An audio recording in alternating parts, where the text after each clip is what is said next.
A lot of smart people out there want to build something and are very creative, but just can't seem to find a way to get going.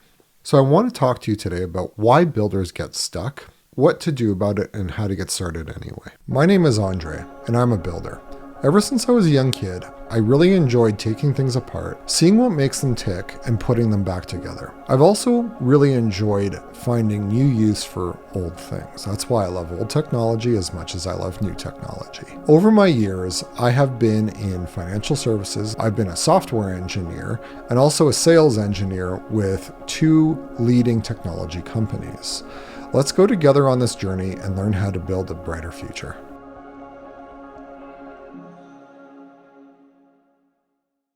Now, when I say a builder, I don't mean someone with a particular job or vocation. Like, we're not just talking about people who are putting together like buildings, structures, or, working in trades or anything along those lines. Builders are people who take ideas seriously enough, who want to actually test them out in the real world and maybe make something, whatever that is. It's not about mastery of anything, but it's more about engagement with the real, the physical, and the tangible. Being a builder can mean either with something physical, usually with technology, or it can be with art and an artistic endeavor. To me, being a builder is a frame of mind.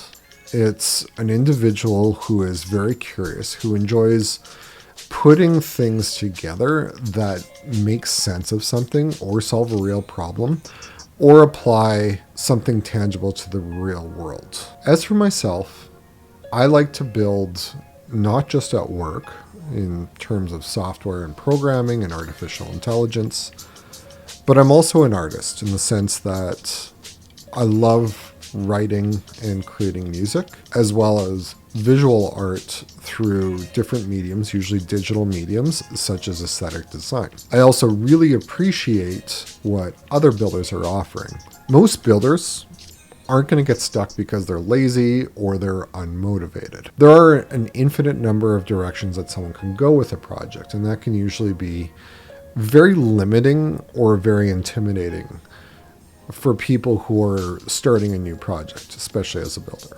For a lot of people who are really deep thinkers, this choice can seem risky. I mean, there's always the idea that if I don't make the right choices up front, the project isn't going to be worthwhile.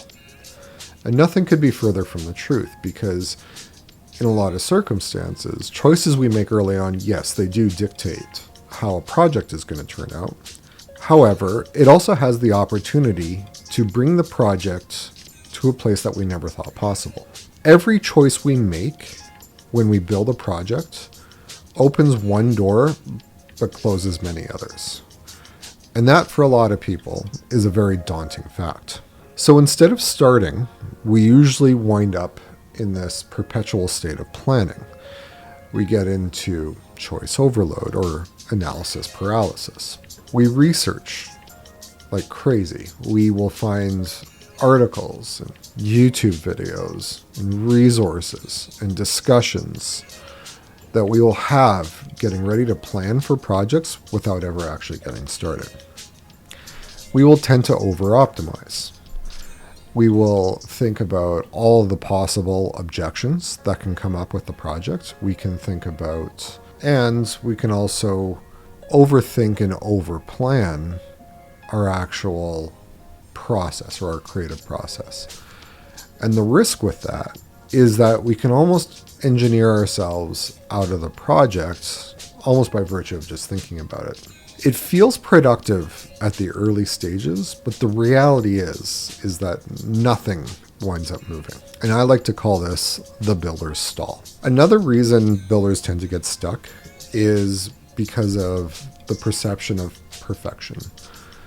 Many of you might have heard the adage that perfection is the enemy of done, which I do believe. Oftentimes, the idea of perfection and being perfect is a mental construct, and one that is often false, that may be an unhealthy quality and what is considered imagined imperfection.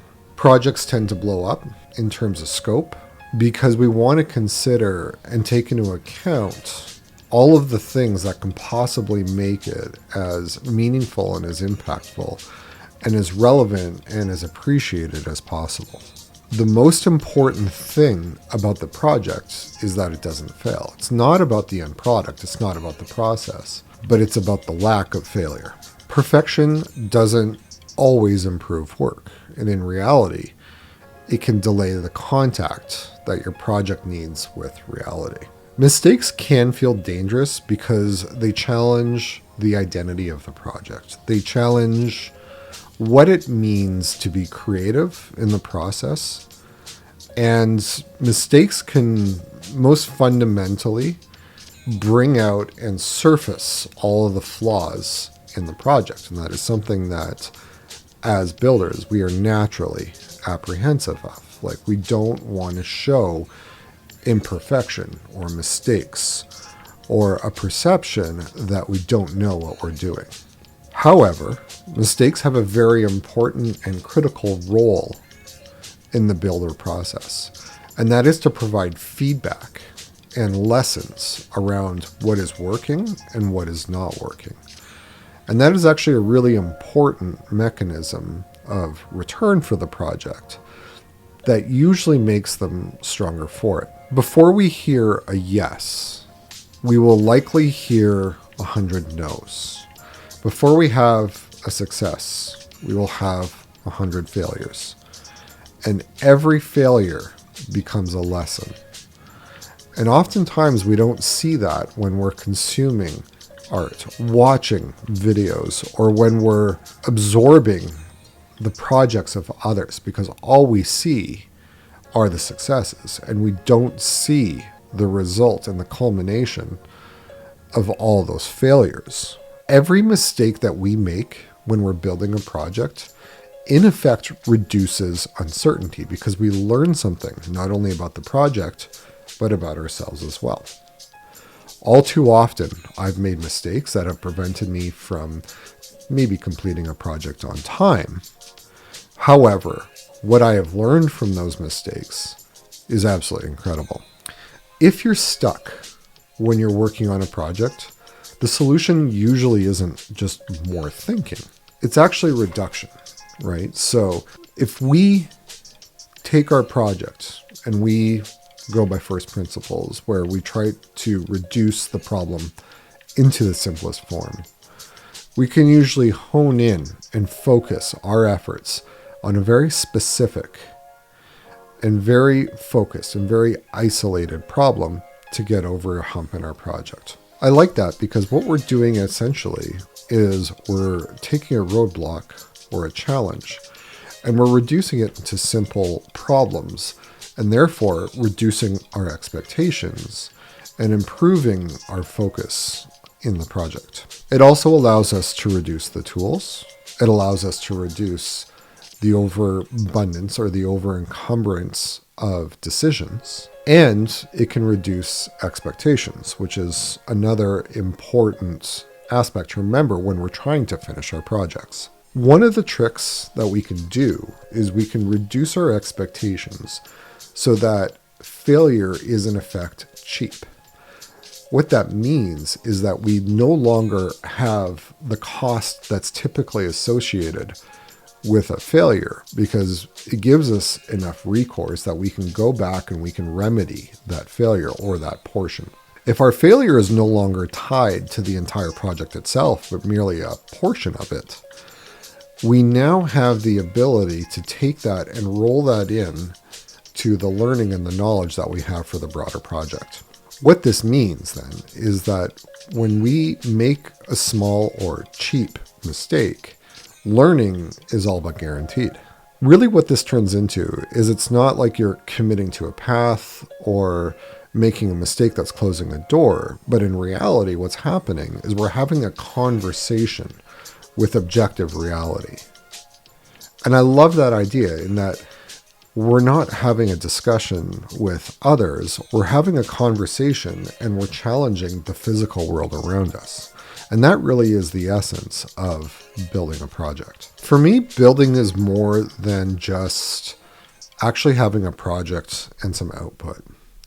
It's a way of thinking, and it's something that I value more than the actual outcome itself. It's actually the process. And we'll hear that a lot from creative types who are really involved and really focused on their projects. The thought and the journey is, in effect, really important. How I approach my work and my art are essentially the same. The goal isn't so much to create, but it's to explore. When I come at it from that frame of mind, I tend to start projects much easier.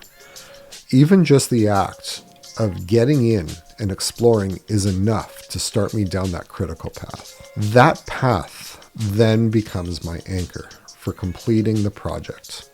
It's also worth noting that not everything that I build or everything that I create succeeds. And it's being okay with the fact that it doesn't have to that's really important. The fact that I'm trying and the fact that I'm actually starting is what allows me to continue down that journey. So if you want to build something and you're feeling stuck, it doesn't mean that what you're doing is wrong.